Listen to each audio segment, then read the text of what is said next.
Assalamualaikum warahmatullahi wabarakatuh. Mari kita lanjutkan lagi materi kita sistem kontrol tentang namanya PID control. Apa sih PID control? PID yang pertama, PID itu terdiri dari 3 bagian. Pertama ada namanya proportional atau P controller, kemudian ada integral I controller, ada juga yang ketiga ada derivatif D control. Jadi PID control itu gabungan dari proportional control, integral control, dan derivatif control. Nah, apa sih yang sebenarnya dari PID? Nah, PID itu adalah suatu metode, suatu kontrol di mana proses kontrolnya itu menghitung nilai error dari proses sebelumnya. Jadi output yang kita hasilkan sekarang itu tergantung dari perhitungan error dari proses yang sebelumnya. Apa sih yang dimaksud dengan error di sini?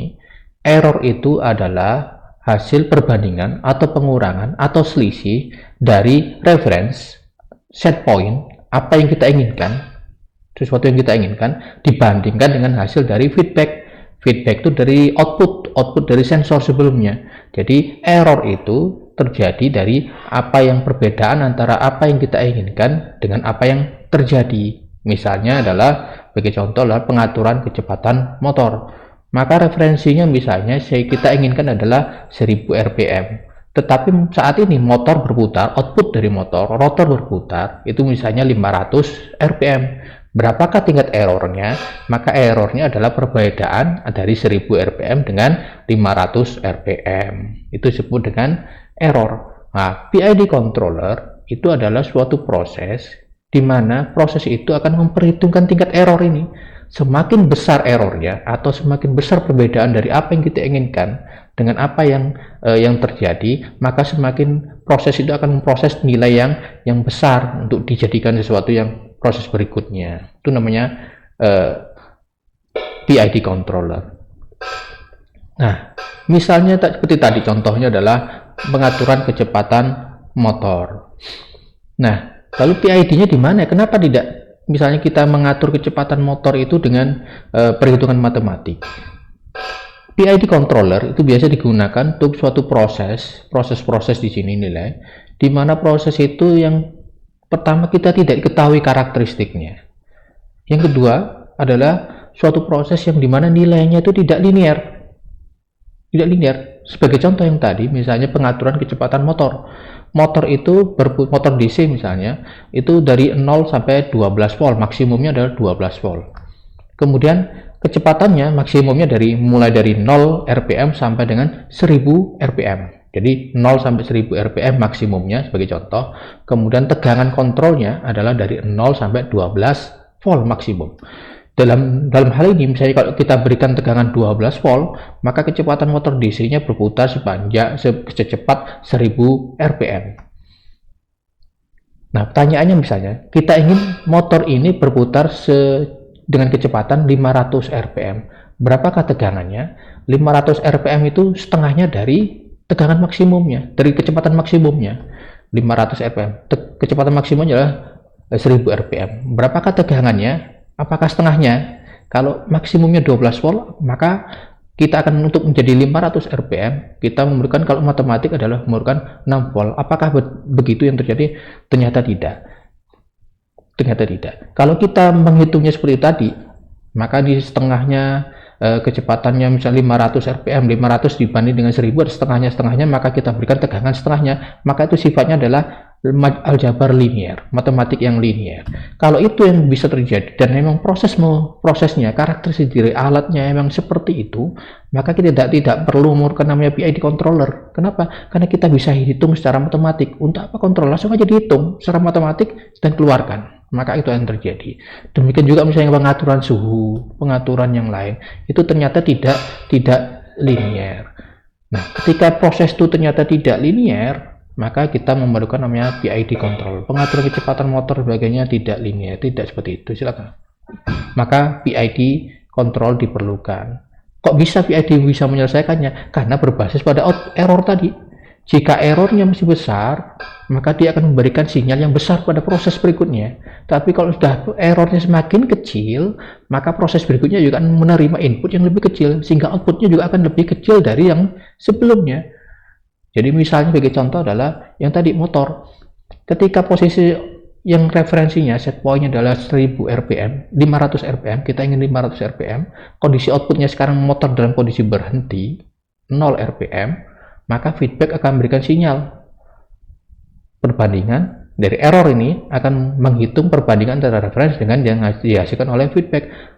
500 rpm dibanding dengan 0 rpm, maka ada 500 errornya. 500 itu akan memberikan sinyal ke proses bahwa ini ada 500 tingkat errornya, maka diproses bisa menghasilkan sinyal yang besar, menghasilkan output yang besar, yang jauh. Misalnya adalah 300 langsung perubahan, maka 300 rpm misalnya keluar, bagi contoh. Maka output sekarang 300 rpm, referensi yang diinginkan 500, sehingga errornya jadi sekarang 200, 500 dikurang dengan 300, maka jadi 200 rpm masuk ke proses.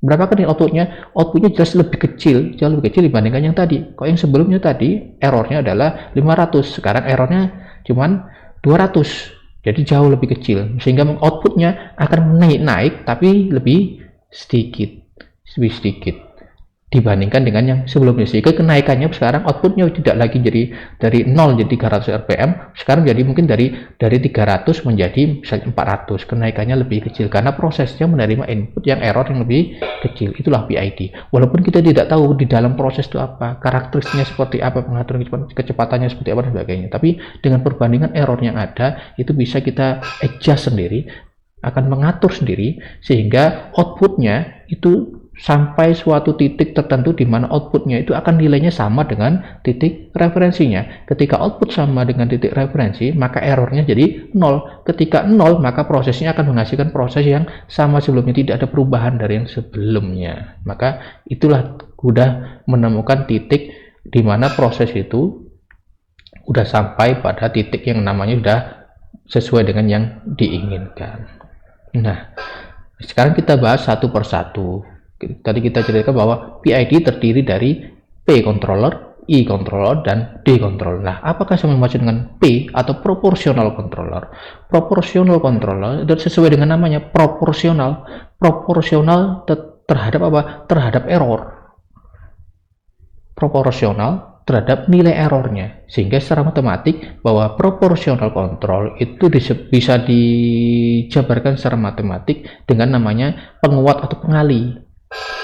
Jadi errornya 1, kalau proporsionalnya adalah 5, maka 1 dikali 5 jadi 5. Kalau errornya 1 tapi proporsionalnya 2, maka 1 kali 2 sama dengan 2. Jadi proporsional terhadap nilainya terhadap errornya, pengalian. Sehingga matematiknya adalah di mana nilai outputnya YT itu sama dengan error ET dikali dengan konstanta dari KP dari proporsional, kita nyebutnya adalah KP, konstanta proporsional, dikali dengan proses berikutnya, prosesnya ada, maka perkalian error dikali dengan KP langsung, itu proporsional controller.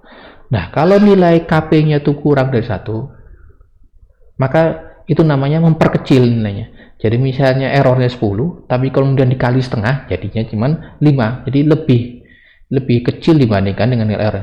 Artinya responnya diperlambat. Tapi KP-nya lebih besar dari 1, misalnya di errornya 10, kemudian KP-nya 2, maka jadi yang dikirim ke controller jadi 20, lebih besar dibandingkan yang nilai error itu sendiri.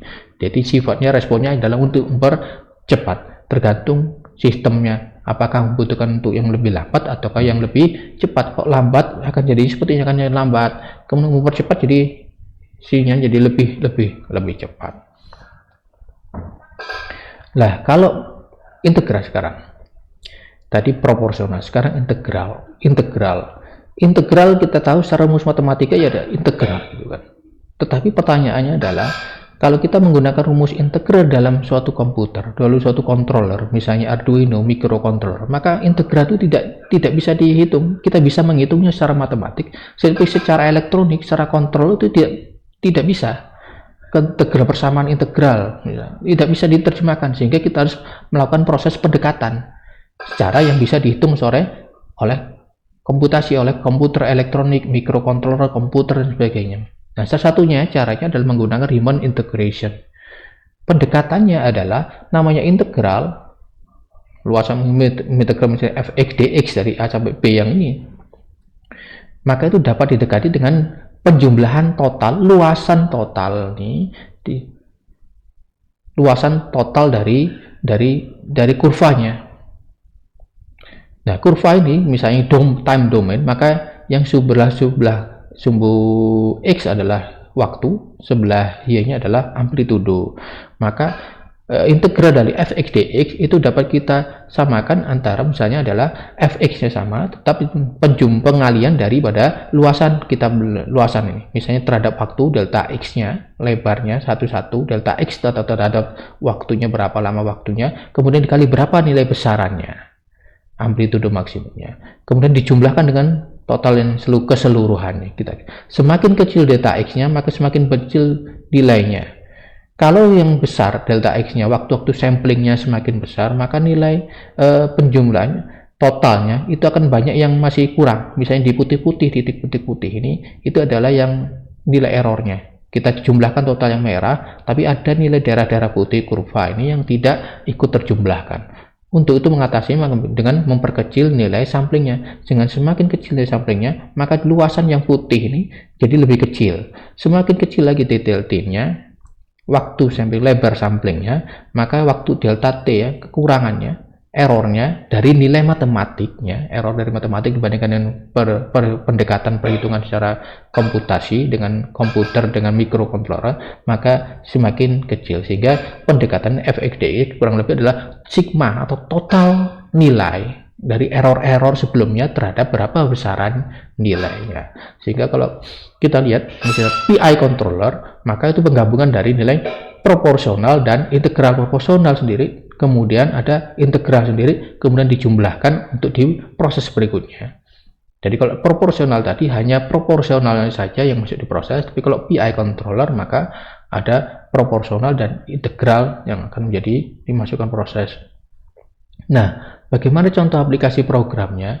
Seperti tadi, kalau integral itu maka dia adalah pendekatannya adalah sigma atau penjumlahan dari error-error sebelumnya. Sehingga rumusnya itu kurang lebih seperti tadi ini, kalau di dalam komputer maka integral itu sama dengan integral sebelumnya.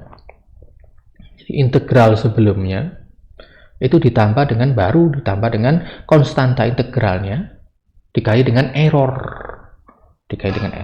Jadi konstanta integralnya dikali berapa nilai errornya pada saat dikali dengan selisih waktu yang berapa pengambilan sampling yang sekarang dengan pengambilan sampling sebelumnya. Itu namanya pengalian waktu. Tetapi karena dia ini sifatnya adalah penjumlahan sigma, maka integral di sini adalah penjumlahan dari nilai integral sebelumnya. Pendekatan. Nah, kalau derivatif kontrol. Demikian juga dengan derivatif. Derivatif tidak bisa kita perhitungkan secara matematik, kita bisa menghitungnya. Tetapi untuk diterjemahkan, diproses oleh komputer, proses mikrokontroler tidak bisa. Persamaan derivatif fx misalnya, fx dan sebagainya tidak bisa kita hitung. Maka kita harus mulai pendekatan yang cocok dengan untuk derivatif. Nah, definisi derivatif itu adalah perbedaan atau increment-decrement dari antara titik posisi sebelumnya dengan posisi yang sekarang. Maka gambar seperti ini, kurvanya kurang lebih M dan bagian garis lintasan dari titik yang saat ini terhadap titik yang sebelumnya. Jadi proses sebelumnya dengan proses sekarang itu menunjukkan apa positif atau tidak dan sebagainya, itu adalah derivatif. Maka contoh di program di komputernya, derivatif itulah konstanta derivatifnya dikali dengan error sebelumnya dikurang dengan error saat ini dibagi dengan selisih sampling waktunya. Jadi intinya derivatif adalah perbedaan error yang sebelumnya terhadap error yang sekarang, apakah lebih kecil, apakah sama, apa lebih besar, dan seterusnya. Itu namanya derivatif dibagi dengan terhadap waktu dan konstanta. Kalau yang integral tadi, maka integralnya adalah jumlah dari integral sebelumnya, error-error sebelumnya. Tapi kok derivatif terhadap error-error yang terjadi saat ini dibandingkan dengan sebelumnya, titik sebelumnya. Nah, ketika kita sudah menggabungkan PID control dan sebagainya, bisa jadi yang terjadi adalah misal beberapa kemungkinan. Misalnya adalah ini adalah titik-titik yang kita referensinya, set point-nya, decide amplitude-nya seperti ini. Garisnya ini. Sedangkan posisi saat ini ada di 0 nih. Posisi 0. Misalnya tadi contohnya adalah saya ingin 500 rpm kecepatan motor DC. Sekarang posisinya masih diam. Nah, dengan perbandingan PID, kita kontrol KP-nya, kemudian KI-nya, KD-nya, bisa jadi menghasilkan beberapa variasi yang respon dari sistem. Bisa jadi sistem itu lambat, suatu ketika cepat, tapi bisa juga respon sangat cepat, tapi lebih. Saat ini 0, kemudian 300, misalnya, atau 400, atau nanti lewat bukan 500, jadi 550 rpm, lebih dari itu. Bisa juga dia lambat 100 rpm, misalnya 200, kemudian 100, 150, terus pelan naik dengan 400, 450 rpm. Tidak pernah lebih, tapi lambat prosesnya. Nah, respon ini yang menjadi titik-titik apakah metode kita, apakah pemilihan dari konstanta dari KP, KI, KID ini sudah cocok apa tidak, itu tergantung dari respon ini. Bagaimana parameternya? Parameter mengatakan bahwa ini lebih baik dari yang sebelumnya, dari parameter kita setting sebelumnya, atau tidak. Kita memperhatikan dari beberapa parameter. Contohnya adalah rise time-nya. Rise time itu adalah waktu sudah mencapai dari 90% dari titik yang diinginkan. Jadi ini rise time. Rise time adalah waktu yang diperlukan untuk mencapai kurang lebih dari 90% dari titik yang diinginkan. Jadi melambangkan kecepatan respon dari sistem itu. Jadi semakin cepat tentunya semakin baik gitu kan. Semakin cepat semakin baik. Kenapa harus lambat-lambat? Kemudian ada namanya setting time. Setting time itu adalah waktu di mana diperlukan ketika sistem itu udah mulai sesuai dengan yang diinginkan. Kok 500 rpm bisa jadi sekarang putarannya masih 400, kadang-kadang 550, kadang diturunkan lagi jadi 490 sampai titik tertentu sehingga dia mulai stabil pada saat misalnya 300, 500 rpm full, mungkin bisa jadi 498 rpm. Nah, misalnya seperti itu, udah mulai stabil kecepatan motornya. Itu disebut dengan setting time, waktu yang diperlukan sehingga motor yang diinginkan, posisi yang diinginkan sudah mulai stabil di titik yang kurang lebih sama dengan apa yang diinginkan. Kemudian ada namanya peak time. Ketika mencapai titik maksimumnya itu berapa? Ada namanya overshoot.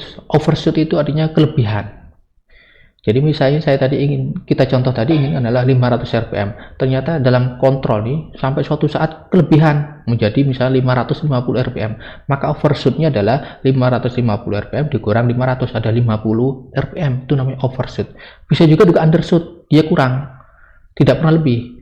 Tapi tidak pernah misalnya 500 rpm kita inginkan, tapi dia maksimumnya tidak sampai 500, misalnya 480 rpm, kurang terus, tidak pernah lebih, maka disebut undershoot. Sehingga berapa nilainya? Ya 480 kurang 500 minus 20 rpm, itu namanya overshoot atau undershoot. Kemudian juga ada namanya steady state error. Steady state error adalah error ketika posisinya antara pada saat dia sudah settling time, sudah stabil progres sistemnya, sudah stabil outputnya, tetapi belum tentu mencapai titik yang diinginkan. Itu namanya steady state error. Misalnya kita inginkan tadi adalah kecepatan motor 500 rpm, ternyata stabilnya motor tidak bisa lagi diutak-atik lagi, udah tidak 100, tidak bisa 500 rpm persis, tapi misalnya jadi 495 rpm. Tidak bisa lagi dinaikkan. Kalau dinaikkan jadi 500 lebih, kalau dikurang jadi tambah error. Itulah error yang paling kecil, kita sebutnya kan steady state error. Berapakah steady state errornya? Maka 500 dikurang dengan 495, 5 rpm itu bisa ada disebut dengan steady state error. Ada juga istilah baru namanya transient state, atau juga steady state. Transient itu artinya posisi berubah dari posisi yang error yang tadi menjadi posisi yang diinginkan. Berarti posisi yang diinginkan dulu ini pada saat diinginkan, maka ini disebut dengan transient. Kemudian ini steady state. Steady state itu artinya sudah stabil. Transient masa-masa transisi. Sehingga outputnya seperti itu, kemungkinan bisa banyak variasinya, bisa lambat seperti ini, bisa lebih cepat sedikit, tapi kemudian ada lebihnya, bisa sangat cepat posisi responnya, tapi kemudian jadi tidak stabil. Mungkin itu yang bisa saya sampaikan, semoga bisa dipahami, semoga bermanfaat. Saya akhiri, assalamualaikum warahmatullahi wabarakatuh.